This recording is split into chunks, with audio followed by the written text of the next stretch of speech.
At first glance, 508 North 2nd Street in Atchison, Kansas looks like any quiet brick house in a small town. But inside this unassuming home lies a story of a terrified 6-year-old girl, a rushed surgery, and a spirit that many believe still lurks today. Welcome to the Sallie House. In this video, we'll explore the chilling history of the house, the dozens of visitor testimonies of unexplained phenomena, and the question, is this just local legend or something far more sinister? The brick residence now known as the Sallie House was built in the mid to late 1800s, some sources say between 1867 to 1871. At one time, the house was owned by Dr. Charles C. Finney, who lived upstairs while reportedly practicing medicine downstairs. According to local legend, the front room served as examination and surgery space, and the family lived above.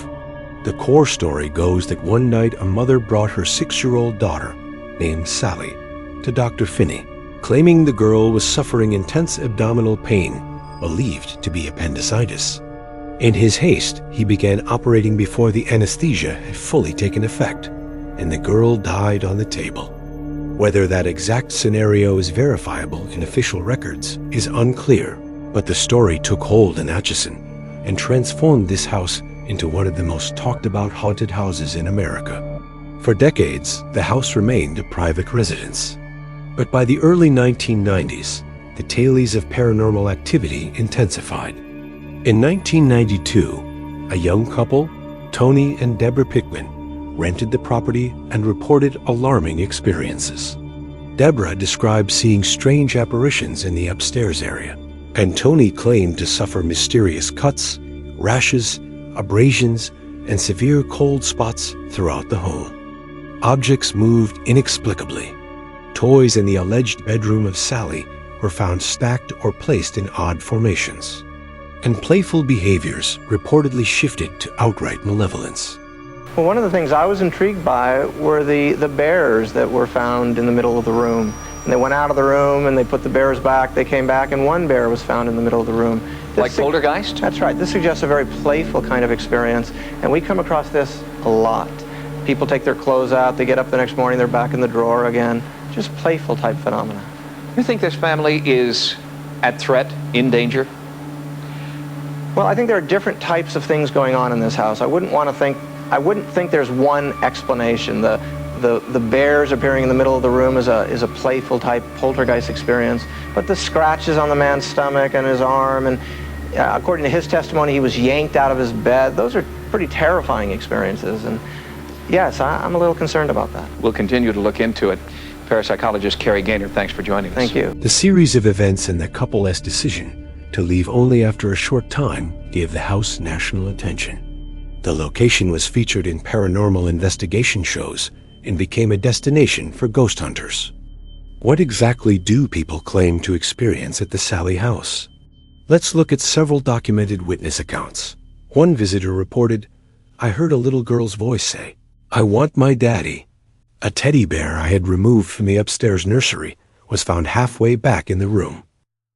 The phenomena in this house, according to the family who lives here, are caused by Sallie, the spirit of a 7-year-old child.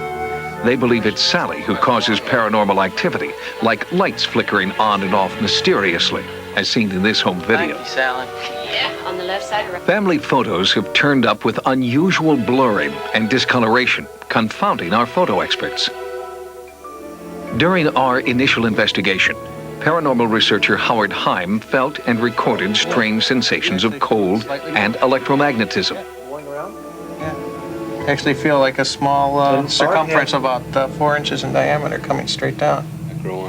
Sightings camera operator Phil Lapkin was startled when an intense charge of static electricity began swirling around him. Our audio equipment was able to record a snapping sound along the floor and around his legs. A paranormal investigation recorded EVPs and ambient voices. Audio of a little girl singing and playing, one that sounds like a little boy, one of a man, and another of at least one woman. Footsteps, thumps, growls, and whispers. One local tourism official, Maria Miller, described what she and other investigators witnessed. Video from one investigation shows flashlights turning on and a football rolling on the floor. In the guest book, you find notes telling of voices where the name Sallie is heard, or a child's voice saying "Mama."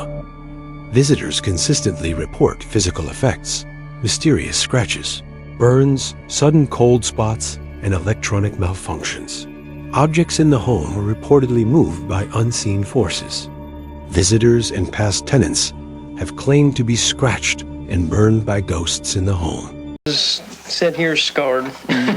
The ones on my stomach are healing up pretty good. Just 2 weeks before, these bleeding welts materialized on camera during our first sightings investigation. The tape of that event was analyzed by Carrie Gaynor, world-renowned parapsychologist who was lead investigator on both the entity and poltergeist cases. He asked to view the images of this bizarre event side by side. On the right, a frame of video with a long bleeding welt. On the left, an image taken 8 minutes earlier when our camera first began to roll. There's no welt visible. Investigators also record visual anomalies. Orbs in photos, blinds closing as no one touched them, toys being stacked, and unexplained footsteps on stairs. The common thread: many men who stayed in the house report more aggressive phenomena, scratches, attacks, leading to the nickname, the man-hating ghost. These are not casual claims. They are accompanied by video, audio, and multiple first-hand testimonies. So what do we make of all this? On face value, the story is simple. A young girl died in the house. Her spirit remains, and she lashes out at male tenants. But many investigators suggest there's more beneath the surface. One psychic consulted during the Pickman residence era stated that it wasn't a Sallie doing the malevolent haunting, but a second spirit, a woman in her 30s, who was jealous of the husband and used the space to torment him. Others note that electronic malfunctions and physical interactions go beyond standard ghost phenomena and hint at something far more aggressive, even demonic in nature. The house today is open for overnight stays and tours, but the legend carries a warning. Many believe the entity there is into merely a playful spirit, but something far darker. The fact that multiple visitors leave with physical evidence, bruises, burns, video recordings, raises the question: why would a harmless ghost leave such marks? The story forces us to ask, if the story of Sallie is the explanation, why are there so many reports of more sinister behavior? And if Sallie is not the sole entity, then what exactly resides in that house? The enduring appeal of the Sallie House story comes from 3 key elements. 1. Personal tragedy. The tale of a child in extreme pain creates empathy and fear at once. 2. Documented phenomena. Countless investigators and guests claim tangible evidence. 3. Ambiguity. We're never sure if this is a lost spirit, something malicious, or simply a legend amplified over time. For your typical paranormal video, you might expect flickering lights or phantom footsteps. But here, there are videos of a football rolling on its own, furniture moving, and unexplained wounds on humans. That raises the viewer's appetite for what's behind this. And that is exactly why the house continues to draw attention. It bridges folklore, documented intrigue, and modern paranormal investigation. So, is the Sallie House simply haunted by a child's restless spirit? Or is something far darker stalking that brick house in Atchison? The visitors' reports, video footage, and underground investigations suggest we don't have the full picture. If you're ever in Kansas and brave enough to explore, overnight stays are possible, with the caveat: you might leave with more than memories.